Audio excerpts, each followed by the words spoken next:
Welcome back to Pursuing the Muse. Joining us today is Nashville's Sophie Gault, an East Coast-raised songwriter and guitarist celebrated for her aggressive playing style and a commitment to uncompromising honesty.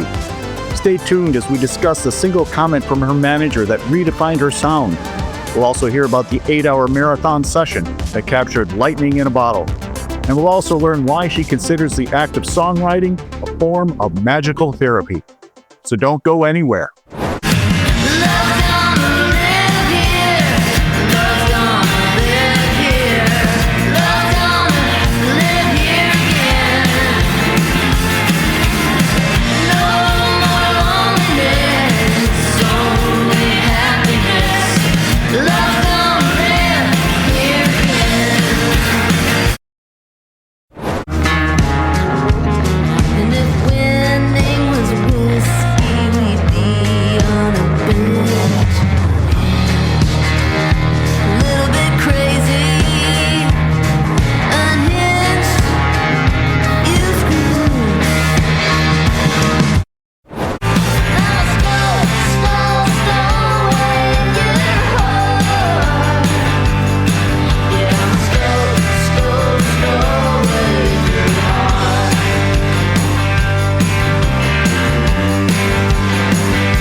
All right, Pursuing the Muse is here again. Today, I'm super excited. We have Nashville recording artist Sophie Gault joining us. Sophie, how are you doing today?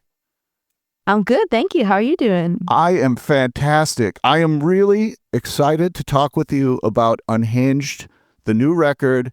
It is fantastic. It is badass. I even have a little story for you of initially listening to it because Wow. back in January when it came out, I was on the new release Friday. I was digging it, man. Right out of the gate, the Buck Owens tune, Love's Gonna Live Here, just grabs you. And it's like, it's familiar, but it's new and it's like perfect. And then the record goes on to be pleasant surprises along the way because you visit different genres, different atmospheres, and it's fantastic.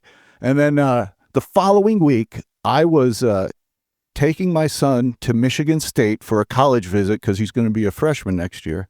And we're coming back from Michigan State. It's a Chicago winter. There's a lake effect snow blizzard coming off of Lake Michigan.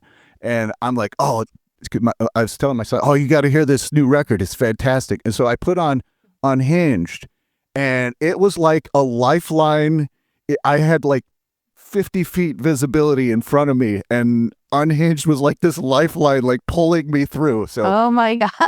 I have to thank you amazing. so much for the record because I don't know if I would be here today without it. Oh my gosh. That's amazing. Thank you for telling me that. That's Yeah. so cool. So let's talk about the record. Where did the title Unhinged come from? It was I was playing a show at this place called the Underdog in Nashville, which is like a divey little place that has a lot of music. And I was playing with my band, and I played the song "Stop Breaking Down" by Robert Johnson, which I've been playing for years since I was a teenager. I've been playing in advance. It's just part of my set usually. And my manager heard it, and he was like, wow, you sound unhinged when you sing stuff like that. And he was like, I want to do a record like that with you, where it's like all kind of stuff like that with that attitude. And so that was what we called it. Nice. And then it's a song on the record as well. And looking ahead on the track list before I heard it, I would have expected it to be like explosive, but it's kind of like this pot simmering on the stove kind of unhinged craziness that could erupt at any moment. Is that what you were going for with the song itself? Kind of, yeah. It's yeah. That one, the song you're talking about, the title track. Yeah. I wanted it to be more blues influenced, and it was influenced by being on the Outlaw Cruise, which is by Sirius XM, and I got to go on it twice in the last 2 years. And second time I played on it, I was on the bill, but the first time around I was just kind of a guest, and we were all hanging out in the casino a lot. So a lot of the lyrics are influenced by, drinking and gambling and all this stuff, but Right, which right. fits with the Unhinged theme, and I was just having fun with it, and it got to be more of like a blues song, which is cool because I'm a huge blues fan, but I don't really do much blues on my albums. It's music that's influenced by blues, but it's not. This was like, kind of straight up like the most blues I've ever done on this album, for sure. Right. Is that, do you think of yourself as like a guitar player first or a singer first or a songwriter first? Because you're like a triple threat. Can you even maybe trace it back to when you started off? What did you start off first as? Yeah, I started off on guitar first, so I've gotten very comfortable with the style of guitar that I play, and so it's a nice thing to have on stage. I look at myself as, I think mostly these days, a songwriter. That's where I place the most emphasis in what I do, and a singer. But yeah, the guitar playing definitely, it helps a lot because it helps me write the songs. It's all kind of like one thing, Mm-hmm. Do you do all your writing on guitar? Do you bring in any other instruments? Yeah, mostly just guitar. I mean, I've never used another instrument to write a song, I don't think. I don't even know how to play piano or any other instruments. It's just guitar. Yeah. Right. Right. I always regret that my parents didn't force me to take piano lessons as a kid. I had a piano teacher and I quit. And he felt so bad. I just felt so bad quitting like that. And I felt so guilty. I was like 8 and I was like, I just can't enjoy this. It doesn't mean anything to me. And when I was 12, I discovered the guitar, and that, I begged to have the lessons, and it was a completely different thing. Yeah, it makes a world of difference when you're motivated. Yeah, exactly. So who were the guitar players that you were listening to when you were starting out at 12? Well, what got me into music really was, at the time, Green Day was very popular. And I was very into that style of music, especially Green Day, because I just like everything about that band, Billy Joe Armstrong. And as a 12-year-old, it was just, I want to learn how to play power chords. And how do they get it to sound so distorted like that? And it was fast and it was messy and just so fun to me. Mm-hmm. And then I got into blues because I heard Bonnie Raitt doing Love Me Like a Man. It was around maybe a year after I picked up the guitar. And then I was like, oh, okay, like I got to learn how to do that. And that set me on this whole direction with the guitar. Yeah. Learning all these great older blues recordings and everything like that. And then it spread out into like the Americana genre, what's known as Americana today. And, people like Steve Earle, stuff like that. It just started learning about all these great people. Right. And it seems like something like Green Day, they have so much energy. And I can see that translating to, Unhinged is such a fantastic energy to it. What are some of the secrets of capturing an energy like that on a record? Honestly, I think a lot of the energy and the pace and the tone of this album comes from the drummer, Fred Eltringham. He's a widely known drummer in Nashville. He's used for a lot of people's sessions for a good reason because he just sets the vibe completely. Like you'll bring in a song and he'll start playing on it and you're like, oh my God, this song is like living and breathing now in a way that it wasn't before. And I think he had a lot to do with it. So it's like selecting the right people to be in the room and how they interpret the song is a big part of how it's done. The guitar player, Saul, was great in coming up with cool stuff. Right. Now, how much leeway did he have in interpreting the songs? Did you just bring in some like guitar vocal demos and then he kind of had to invent something? Yeah, pretty much. And sometimes I would be like, I think for that song Unhinged, I was kind of like feeling like a Ray Wiley Hubbard Snake Farm kind of. I was like, I wanted to sound kind of like Snake Farm, kind of like, a little bit slinky and like, but I was like like Snake Farm in space. And so they took that, and I was like, snakes in space. And so Saul was like, I know exactly what to do for that. And he got really trippy with the guitar.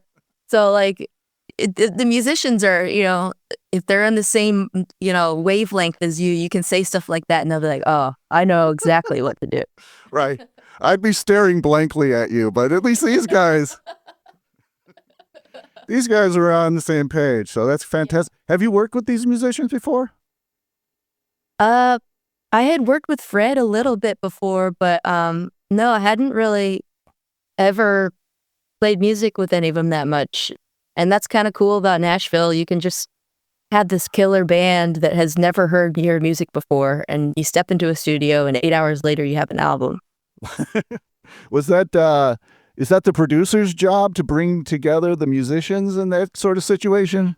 Yeah. So my manager, Alex Torres, was the producer on that, and he made all the calls to all these people, and curated the whole thing, which is part of the production. Yeah. Okay. Mm-hmm. And then this record is on a different record label than your second album.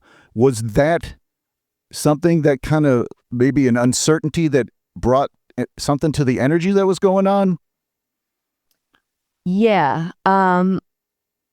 It kind of run its course with that indie label I was on. They were called Petaluma when I first signed on, and then changed the name to Strong Place Music. And I still have a great relationship with them, but it became like, I think they were wanting to sign other people, and it had spent a lot of time with me and funded the first 2 albums and everything. And Alex came into the picture as my manager, and he also runs a label.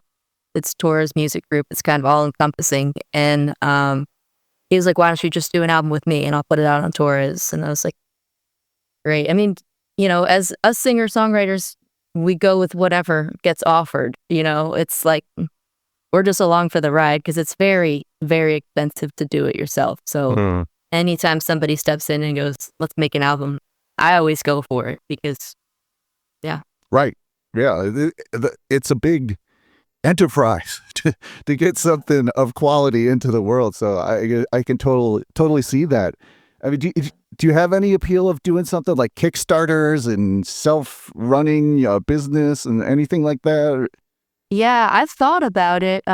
There's definitely ways to do that. I know a lot of people that have done it, and it's a lot. It's a lot of work, and it's so. There's so many different things we have to do as an artist if we're independent. That's kind of like mind blowing. Because you're also supposed to still create art, but you're stressed out because you're working a job too, probably.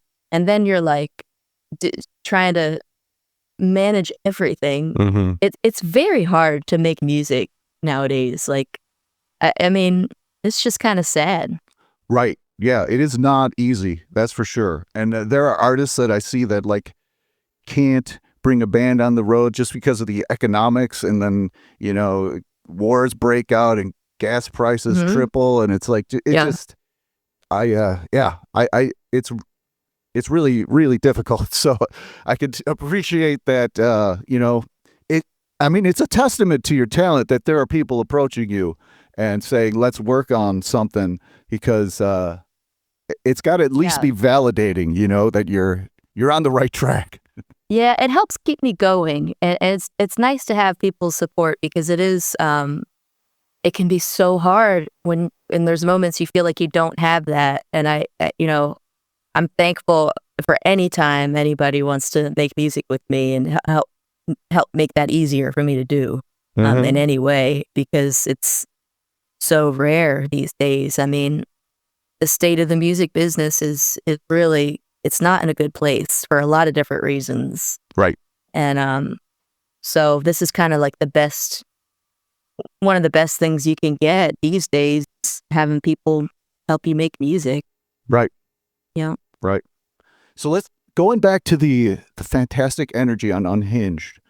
How does it Is it a challenge to bring that into a studio environment? You know, and especially if like you're workshopping the songs live.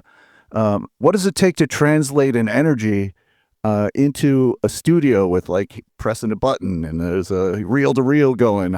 What does it take to bring that?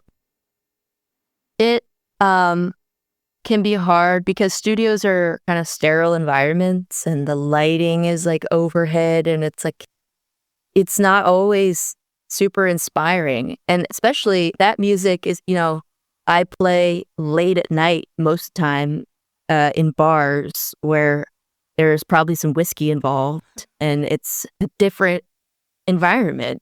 And to bring that into the studio, like I kind of had to go deep into my brain and imagine that around me and get into that mindset, which is, if you're not experienced in a studio, it can be really hard to do. And luckily I've had a lot of years of experience in studios, so I can kind of get there in my mind. But it takes work and it takes practice. Right. Well, it worked this time, so that's for sure. Yeah. Repeat the recipe. Yeah. Hard to do. Right. Like if I try to go and do that album again tomorrow, I don't know that it would turn out the same. You just don't know. It's the day, it's the mood you're in, it's right. So whatever the mood the players are in, or, right. There's so many variables. Yeah, it's like a translation of the butterfly effect. Yeah, exactly. The butterfly in the corner of the studio flaps its wing. Yeah. Exactly. Yeah. So I guess it's like lightning in a bottle, and it worked out well in in this case. Yeah. So with the way the album it's fresh and it translates to various sometimes it slows down, sometimes it brings in acoustics. How cognizant of the arc of the record were you when you put together the songs to make it into one cohesive piece? I just knew there was like a theme, which has always kind of been in my music, but never fully explored. And it's kind of the more wild side of what I do. And,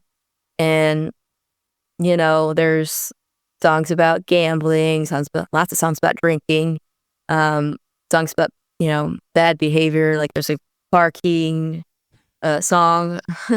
Right. There's heartbreak, the character singing these songs has gotten her heart broken and she's been pissed off and she's been, treated like shit and she's probably hurt some people too in the process. And like, I think that's the whole theme of it, and it kind of gets into it. And I could let my anger out a little bit in my singing on this one, and kind of growl a little bit because in previous albums I never really explored that to that extent.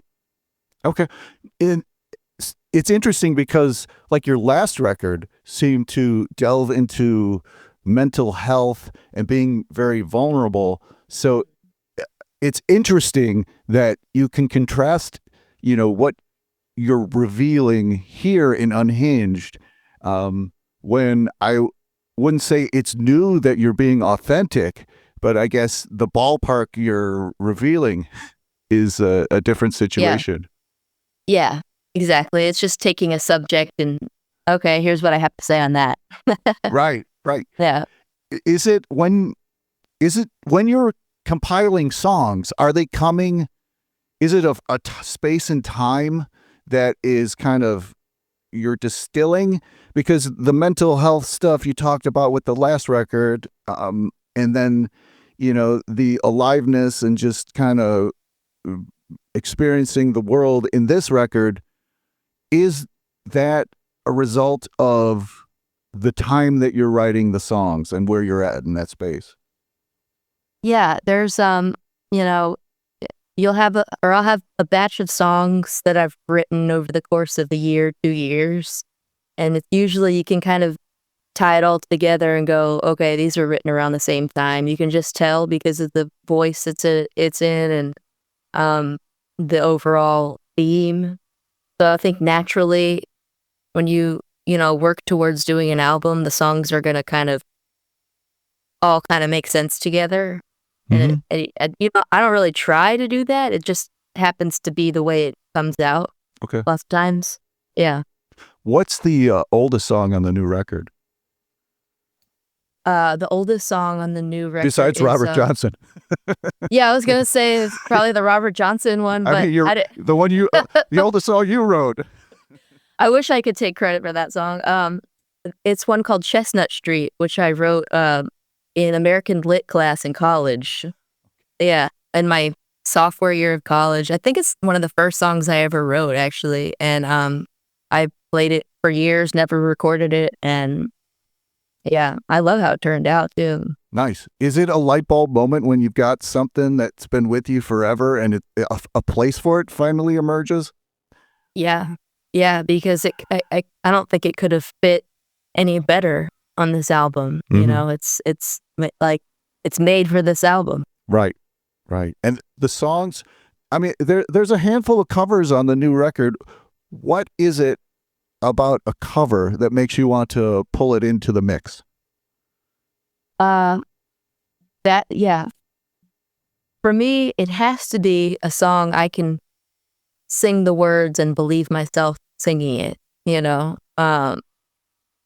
and that's not every song. Like, there's a lot of covers I would not do just because, not that I don't like the song, just I can't hear myself honestly saying that, Right. It has to be something I can live inside of and feel like I can relate to. And those covers on the album are all songs that, like Stop Breaking Down, it's like, stop giving me trouble. Just leave me alone. Leave me alone. Like, give me love or get out of here. And that's kind of like, and I've lived that kind of thing. So it's like, it's easy for me to get into the song and sing about it. Sure. And, and make other people believe me too. Mm-hmm. Right. Yeah. That seems like a big part of a song is to pull someone in to experience what you're experiencing. So, yeah. Cool. The Buck Owens song, Out of the Gate, it's such an attention grabber. Where did that one come into your transom? Like, how did you pull that one in? I had this friend who was in a band called Big Jed's Big Rigs in Nashville, and it's a good name. The lead singer is a huge Buck Owens fan, and he had this birthday party, and everyone was assigned to sing a Buck Owens song, but you could pick the song. So I really didn't know that much about Buck Owens, so I kind of dived into the catalog and I found that song. And I was like, I'll be able to remember all these lyrics because there's not that many lyrics. I'm not going to embarrass myself, forget something. So that was one factor. And then I sang it and I was like, I love that song. And I would sing that. I just started incorporating it into my regular sets and doing a more rockin' version with my band, which my manager heard and was like, okay, we got to do that one too. Nice. And yeah.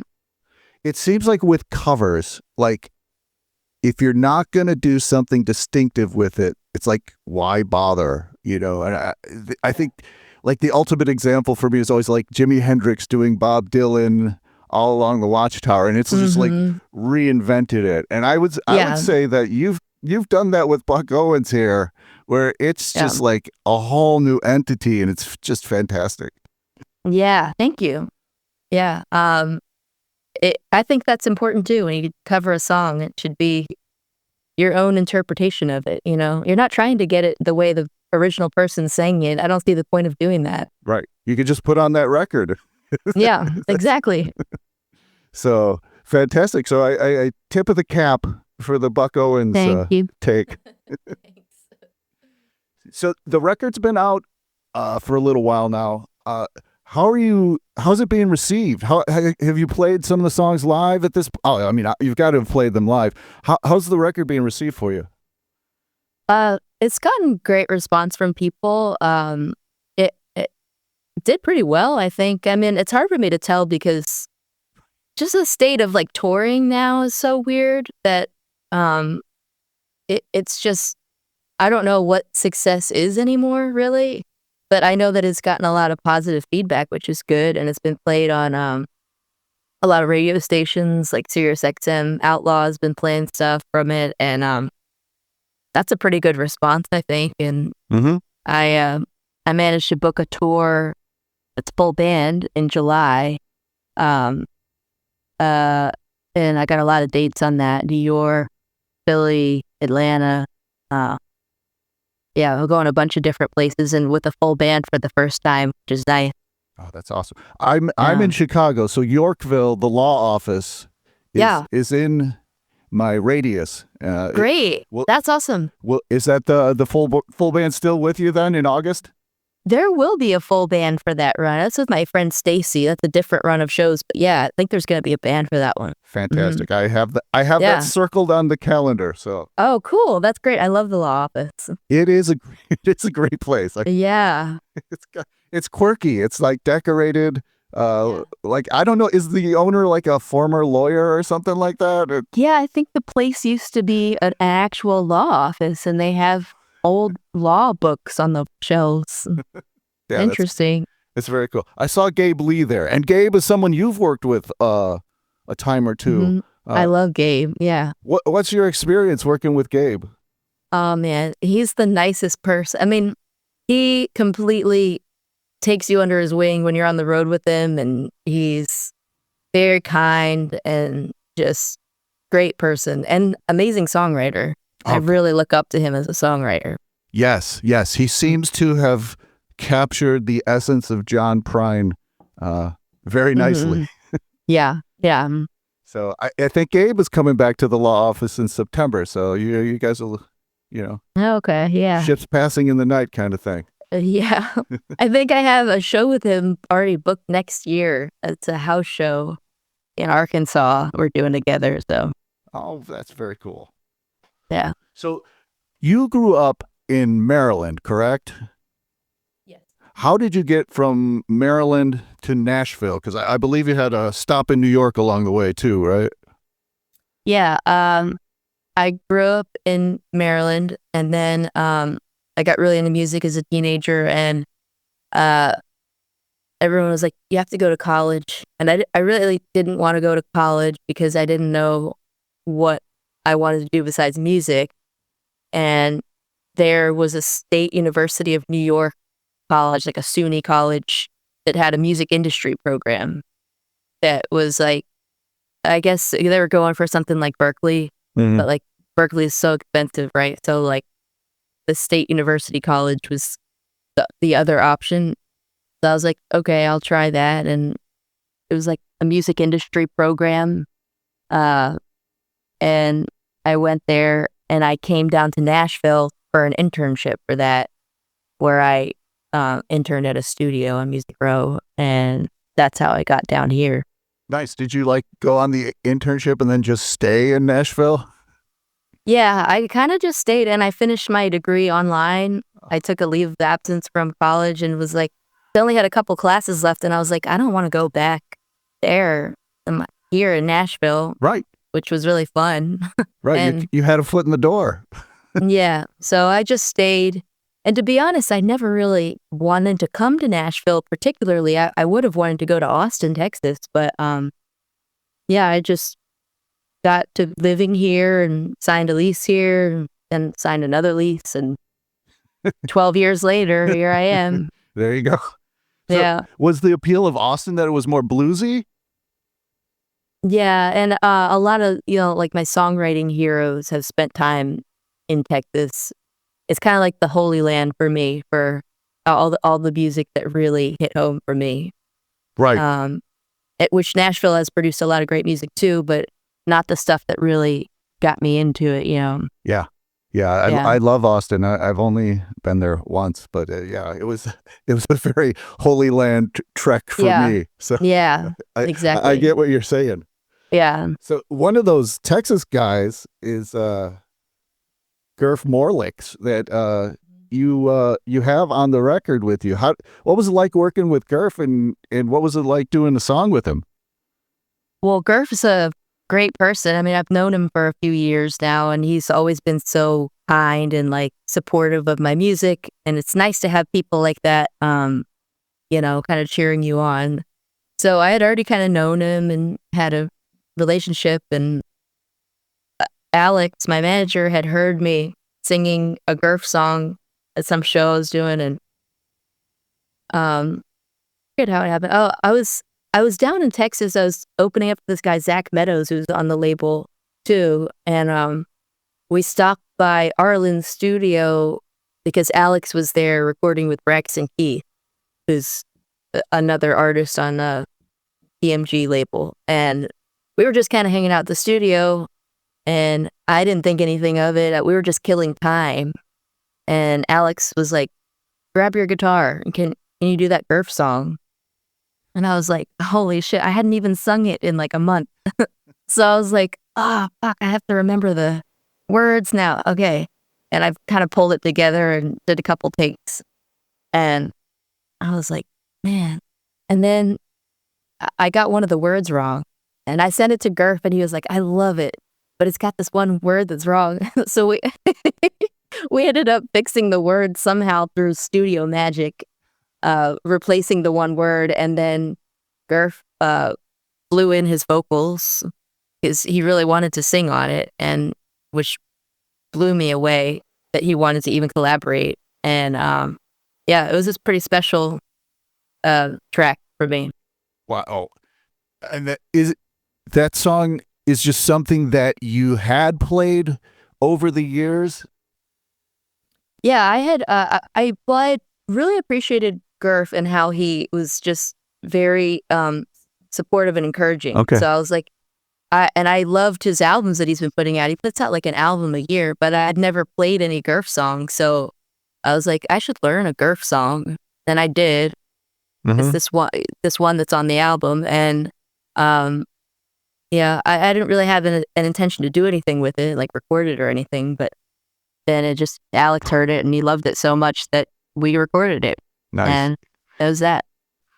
Were you into Gurf even back as far as when he was touring with Lucinda Williams? Well, that's how I knew about him. Yeah. Okay. I'd always kind of known who he was. And yeah, I'd never really run into him or anything because he lived in Austin and I live in Nashville. But right. I had sent him my music. I think I sent him my second album just to see what he thought. You know, I was just curious to know his thoughts. And then we met up, and that's how we got to know each other. Very cool. And now, when you started out in Nashville, you were Sophie Gault and the Broken Things. How does the Broken Things still exist as an entity, or has that been retired? Yeah, I like the name The Broken Things for any band that's playing with me, because it was always just a concept anyway. It never actually came to be a real band. Okay. I tried very hard. In Nashville, you don't really see a lot of real bands because everybody's getting paid.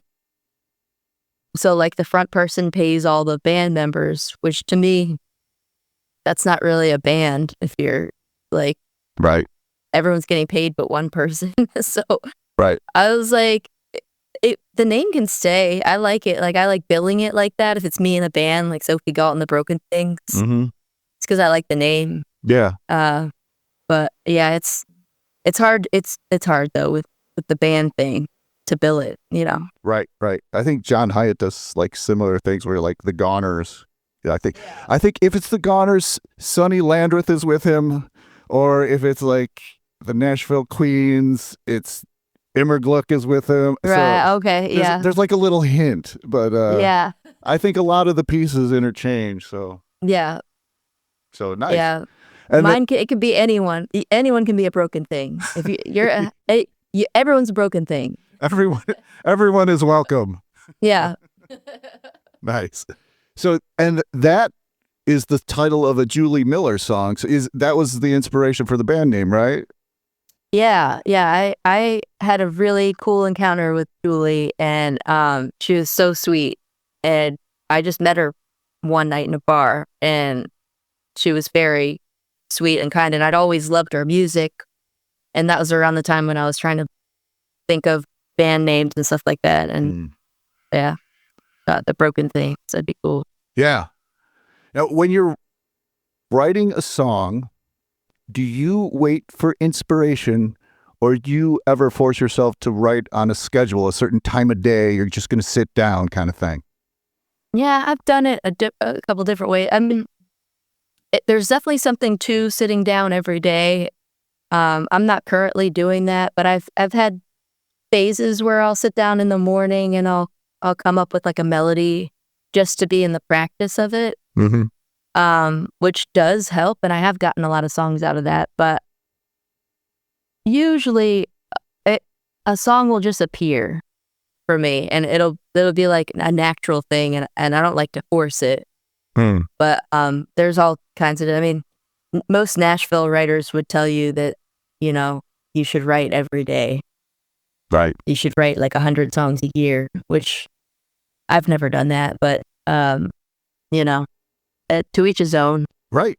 I mean, you can, it seems like if you're collecting 10, 12 songs for an album that's coming out every other year, you don't necessarily need 100 songs. Right. So, yeah. But I guess it helps to weed out, but yeah. it's very cool. Very cool. So, when you're putting together an album, how far ahead? I mean, are you just collecting songs along the way, or is there like an urgency that presses on you when you know you're going into a studio? Yeah. I've been lucky to, like, my first album, I got a record deal kind of fall in my lap, and I wasn't even really doing music much anymore, but I had like 12 songs that I had written, and that was like my whole catalog at the time. It was like basically all my songs were what I had written over the past 5 years or however long I'd been in Nashville. And so I was just lucky. There wasn't a lot of like stress in like trying to come up with material. Like I already had the songs. And so the second album was a little bit more stress because it was like right off the heels of the last one. So I had to go back and find older songs. I wrote new songs.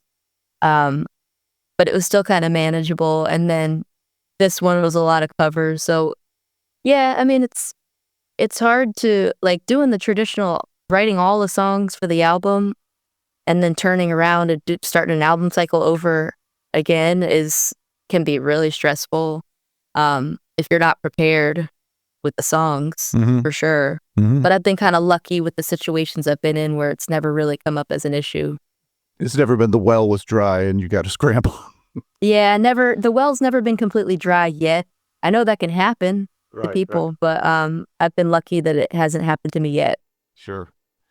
When you look back at like the geography of where you've been, like Maryland and upstate New York, how does that incorporate itself into the songs you write today in Nashville? That's an interesting question. I'm not sure. I think I've had a lot of different experiences in different places I've lived. Like when I was a little kid, I lived in D.C., more the Maryland side of D.C., like Prince George's County, and that's where my family's from. It was like more of a city, more urban, like. And then when I was about 10 or 11, we moved to the Eastern Shore, and there was a different culture entirely. Like it was very rural, and like the beach was there, and it was just a different way of living, slower, And then I lived in upstate New York, which was a small town, but it was up in the Catskill Mountains, and different vibe there too. And the people you meet everywhere you go are kind of different, and you draw from people's things they say and their attitudes about life. And like, I think, yeah, every place I've lived has sort of found its way into my writing, probably a little bit in the way that I look at things, just my perspective from living different places. But yeah, it like filters through what. It filters through, I think. Yeah. Cool. Now, when I listen to your songs, you have like a vulnerability and authenticity that makes the song better. What is that something you're conscious of? Is there, like, if you're writing a song, do you ever feel like, oh, this isn't honest enough yet? Does stuff like that happen? Yeah. I'll have to rewind and go, wait a second, that's not something I would say, or that's not what I truly feel, and lots of times it'll sound cool. I'll be like, oh, yeah, at first I like that, but the more I hear it, I'm like, that doesn't really capture what it is I'm trying to say. And that's can be hard to admit to yourself, because then you're like, well, what do I say? And then you have to dig really deep. Mm-hmm. And it's all work. It's kind of like therapy, really. Songwriting is like you're looking within. Right. Do you go through multiple drafts typically with the songs? Yeah. Yeah. I'll start with the verse. First verses for me are kind of easy, and then the subsequent verses I can go months and still not get the right thing and just be totally frustrated. And then I'll hear a phrase somewhere, or maybe I'll read a book, or I'll see something, somebody will say something, and then I'll be, oh, that's the missing piece to the puzzle. I'll put that there. Mm. And it's just all it's like collaging or something. Like you're just cutting and pasting. Oh, what fits here? What fits there? It's like a puzzle. Does it ever come right away? Like, a 5-minute song? Oh, yeah. There's the gems, the treasures that are so rare that come from the sky. They literally come down, and I can't even take credit. There's this song I wrote called Over and Out that I wrote in like 15 minutes. Mm. And I can't explain how I did it. It just, when I talk to my songwriter friends, we all have these stories of like, you can feel it coming on, and then it just goes through you. Like and you can write it really fast. Mm-hmm. You're like a channel.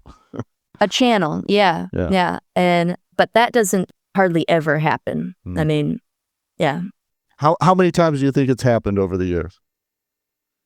Maybe 3 or 4 times. Okay. Yeah. Still, that's not a bad percentage. Yeah. So nice. And then what song would you say took the longest, is like the most meticulous for you to get to a final stage with it?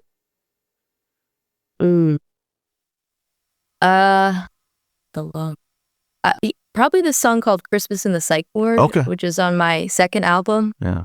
I went through a lot of revisions with that, and I was working with Ray Kennedy at the time, and the song had a lot less lyrics than it turned out to be because he pushed me to write more. Mm. He said, I want you to describe more, that's your assignment.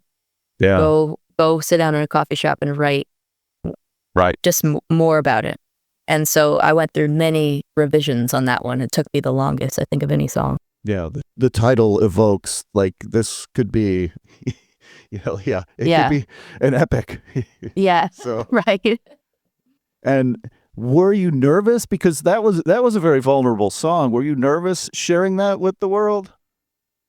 No, not really, because I feel like it's a topic that should be discussed more, because people experience what I experienced. Mm-hmm. Which is bipolar mania. Mm-hmm. They experience it a lot more often than you think, and it's a hard subject to talk about because it's so misunderstood in society. And there's this genetic component. It kind of runs in families, and there's not a lot of information about it. I just wanted to put the song out there as like a social thing, more of a social thing than anything, to let other people know that they're not alone in this, because it's so isolating. Mm-hmm. It's such an incredibly isolating thing, and I was excited to get a song out there to be like, this exists, and I'm proof that you can come out of that situation and something good can happen. Have you had people come up to you saying what the song meant to them from that angle? Yeah, I have. It always like takes me off guard because it's still a very new thing for me, for someone to come up to me that I don't know who knows a song. Mm-hmm. And especially when they mention that song, it's like, that's the whole reason why I got into music in the first place, to connect with other people.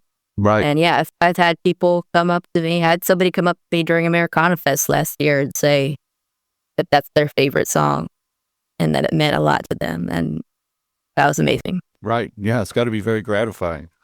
Yeah. Was it like when you put it out there and you hadn't gotten any reaction yet, was it just liberating? I mean, you're saying you weren't nervous about it. Was it liberating to like say this truth, get it out there? Yeah, it was totally liberating. I mean, I felt like I'd been carrying this around for so long, and like, it was just nice it was like writing it down was cathartic, and I could just send it off, and I felt really good about it. Mm-hmm. And, and that I think is part of what makes songwriting so magical, is that you can take some stuff that happened to you and turn it into something good. Yeah. Yeah, that's a good word, a good description, magical. So one of my favorite songs on the new record is Stowaway. It's such a fun energy rocker. Can you tell me a little bit about where Stowaway came from? I was spending a lot of time on music cruise ships. I was dating this great pedal steel player, Adam Ditch Kurtz, who played in a lot of different bands, including Chuck Mead. He was in Chuck Mead's band for this one cruise, which was the country music cruise. Not the Outlaw Cruise, but we also went on that one. But on the country music cruise, I got to meet and hang out with Chuck Mead and his band, and that was a lot of fun. And I felt like, a stowaway, because I felt like I wasn't really supposed to be there. I was just like someone's guest, but, so, and I remember Chuck was playing this old song called Sea Cruise on the boat. They did a jam at the end of the cruise or whatever. And I was like, that's really fun. Like, I want to write a cruise song, like a song that mentions cruises. And then I was like, Stowaway would be a great title. And yeah, it was fun to write. Did you write it on the cruise? Yeah, I wrote down a lot of the lyrics on the cruise. Okay. And then I messed around with it when I got home with my guitar. And I didn't think anything of it, but then I showed it to my manager and he was like, no, I like that one. I want to do it. Nice. I was like, okay. Nice. Do you use like a voice recorder app to capture ideas when you're on a mobile? Yeah. Yeah. Or like the Notepad app on the iPhone. I'll use that a lot. Like typing? Like on the little... Typing on the little keyboard? Yeah. Yeah. In fact, on those, I'd get up and have a cup of coffee and that would be my morning. I'd just type some ideas. Oh. Yeah. I have such a hard time typing on a little phone, so. Oh man, I'm a millennial, so we grew up on the phones. Got you, man. It could be the era thing. Like, are you able to do that thing where you slide your finger and like words pop up? It's like, oh, I don't do that. Okay. Yeah, that's beyond me. That's like my kids can do that, and I'm like, what kind of sorcery is this? Yeah. All right, so you got a tour coming up. When do you hit the road? Like July 12th, coming up in a couple weeks. Yeah. Okay, and then how long are you out on the road? For that one, doing an East Coast run, that's like 10 days we're going to be out. Okay. And then I'm going to Up By You in Chicago area with Stacey Antonell. That's in August. Okay. And then I'm going up to Canada with my friend Kylie Connell for a small run of shows. That's like in late August. Okay. Did you see what they did to Rush? Like What? the band Rush played Mexico Yeah. City, and then they couldn't get into the country in time to make their show in Texas. So Oh my God. I didn't hear about that. Wow. I hope you have a good border crossing. I hope I do too. I was reading up on it and it seems very complicated. Even if you have just like a small amount of merch and guitars, you have to declare everything and Yeah. This administration hasn't made it easy for anybody. no. So I'm just hoping for the best. Right. Stow away some instruments. Yeah, Stowaway. So cool. And then I know the record is just out, but are you even writing for a fourth album at this point? Yeah. Okay. Oh, yeah. Any plans of like even a date vaguely on the calendar to go in and record? Hopefully sometime this year. Wow. Like, yeah, I'm ready. I want it to be different. Yeah, that's what I'm chasing after. I want every album to be different some way. And Okay. yeah, I'm thinking on ideas. Okay. You're not going to go EDM or anything, are you? I can't roll anything out at this moment. Can neither confirm nor deny what the existence of the next record will be. Well, that's exciting. I mean, do you find being on the road helps to write when it's like isolated so much of the day? I do. I have written stuff on the road a lot, which is fortunate because I know some people that travel a lot and get blocked when they're on the road. Yeah. Like they can't quite get there. It surprised me that Gabe Lee told me that one time that he doesn't write as well on the road. But I don't know. Nice. Well, it's good that you could take advantage of that. 'Cause Yeah. there are like cliches like I get paid for traveling 22 hours a day and then I play for 2 hours for free. Yeah. So, I mean, do you have an attitude like, or even a perspective about being on the road? Like, is it tedious, or are you able to find kind of a gratitude in a sense for being able to do it?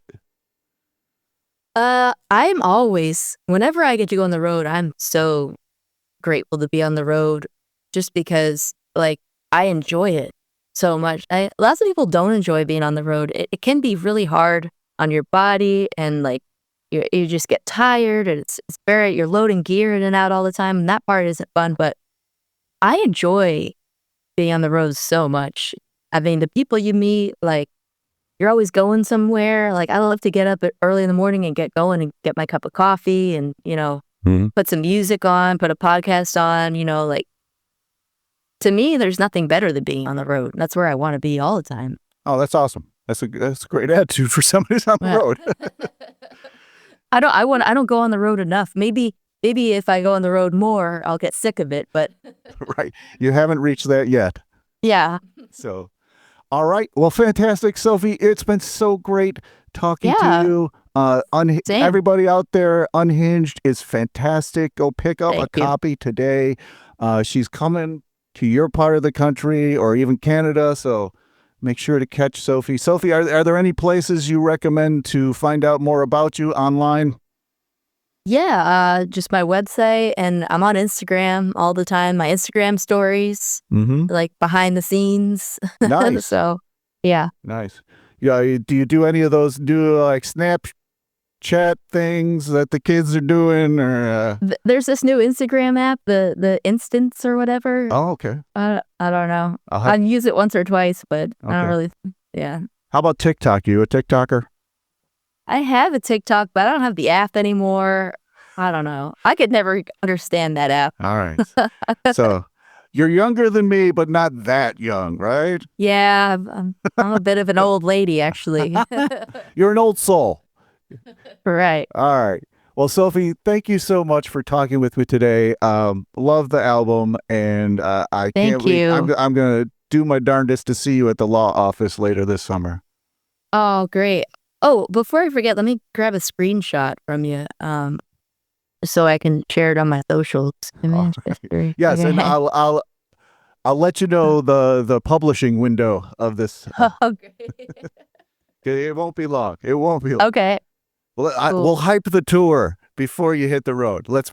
Yeah. Let's make that promise. Yeah, that'd be great. Yeah. All right. All right. Let me know Well, when you get your. Did you get your screenshot? Yeah, I just got it. All right. Cool. Great. Okay. Hopefully we weren't blinking. Yeah. All right. Thanks, Sophie. We'll see you All right. soon. Thank you. Thank you so much. All right. Have a good one.